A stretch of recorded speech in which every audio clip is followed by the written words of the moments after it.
Welcome back to the Living Higher series. This week's topic is Shovavim. What's the first step?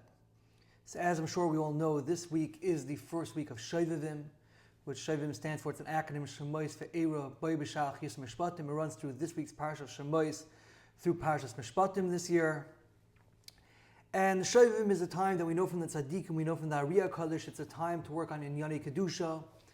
It's a time to evaluate where we're holding in Kedusha. A lot of Rabbanim, a lot of shuls will have different shiurim on Taras HaMishpacha. It comes from the pasuk of Shuvu Banim Shovavim, return wayward children, which is actually a baskol. There's a baskol that goes out from Shemayim, where Kadosh Baruch Hu is saying, Shuvu Banim Shovavim, return wayward children.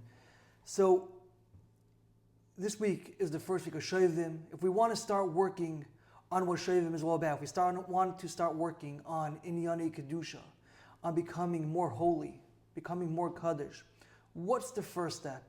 So I want to start off with two stories. The first story is a story with the fifth Lubavitcher Rebbe, Reb Shalom Dover Lubavitch, the Rebbe Rishab, that they say over that he was once walking in his town, he was thinking and his learning, he got distracted, and he ended up walking into the non-Jewish neighborhood. And a cop sees him, a police officer sees him in the non-Jewish neighborhood where he doesn't belong, and the cop goes over to him and says, Jew, who are you and what are you doing here? But the Rebbe Rishab, he's completely oblivious to what the cop is saying. He's so busy thinking about Inyani Kedusha, his learning, whatever it is. So the cop says again a little bit louder, Jew, who are you and what are you doing here? This time he got the Rebbe Rishab's attention, and the Rebbe looks at the police officer and says, what did you say? So the officer says again, I said, Jew, who are you and what are you doing here? The Rebbe Rishabi stares at the police officer and says, you know, I would pay you to come every day to my house and ask me these two questions. Who are you and what are you doing here? That's the first story. The second story took place in the times of the Berditchev, the Heilige Rebbe Levi Yitzchak Berditchev.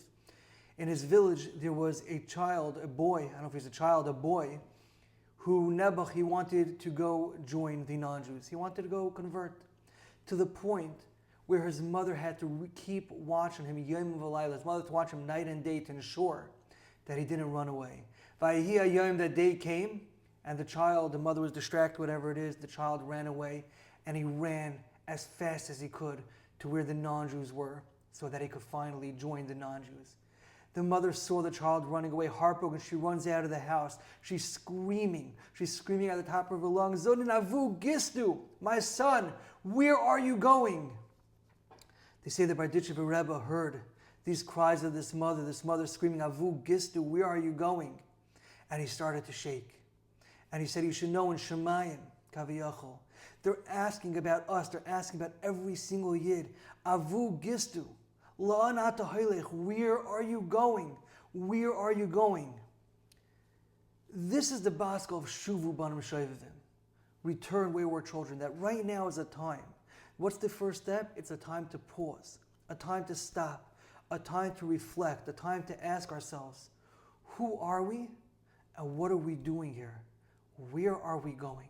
This is the first step of Shovavim. You know, it's not any coincidence that Shovavim happens to go Shemois Ve'era Boi B'Shach Yis Mishpatim Q Shovavim. No, every single parsha along the process of Shovavim is instructional, of telling us how we're supposed to act, how we're supposed to behave, and how we're supposed to, and what we're supposed to do. So, what's the connection between this week, Parsha Shemois, the first week, and the first step of Shovavim? So the Mesilas Yesharim in the second parak in Bevir Midas Hazahiris, Mesilas Yesharim says that the pasuk in this week's parsha tells us about Parai that Tichbod ha'avoida al ha'anashim. He made the work heavy, difficult on the people. Parai made the people work very, very hard. Says Rashi, why did Parai make the work so difficult? It's because because Parai didn't want the Bnei Yisrael to have a chance to think. He didn't want to be able to think about HaKadosh Baruch Hu, be able to take us out, going and bringing karbanis. No, I'm going to keep you working all day, all night. You're not going to have a chance to think. Says the Mesilas Yesharim, and this is what the Yetzer Hara does to us. The Yetzer Hara, what he's trying to do is keep us busy. We should be too busy to think, too busy to stop and reflect, too busy to think about where we're going. You know, sometimes Some women might think, Shovavim, it's a guy thing, it's just for boys, they have to worry about Kedusha, we don't have to worry about it. We all have to worry about Kedusha. Whether it's in Yani Shmiras Habris, whether it's in Yani Shmiras Hanayim, whether it's Instagram, WhatsApp, social media, the novels that we're reading, the things that we're talking about, Shabbos Kodesh, the Kedusha of Shabbos, we all have our Inyani Kedusha that we have to work on. But the Yetzer Hara, what's he trying to do? He doesn't want us thinking about that. He wants to keep us busy. Be busy with work. Be busy with school. Be busy with social media. Be busy. I don't care what you're busy with. Be busy doing mitzvahs. Just be too busy to stop and hear the Baskel. Shuvu banim shovavim. Return. Where are you going? What are we doing here? And who are we? This is the first message, the first step of Shovavim. Let's try to live a little higher this Shovavim. And let's try to take a few minutes to stop and reflect and ask ourselves these three questions. Who are we? What are we doing here? And where are we going?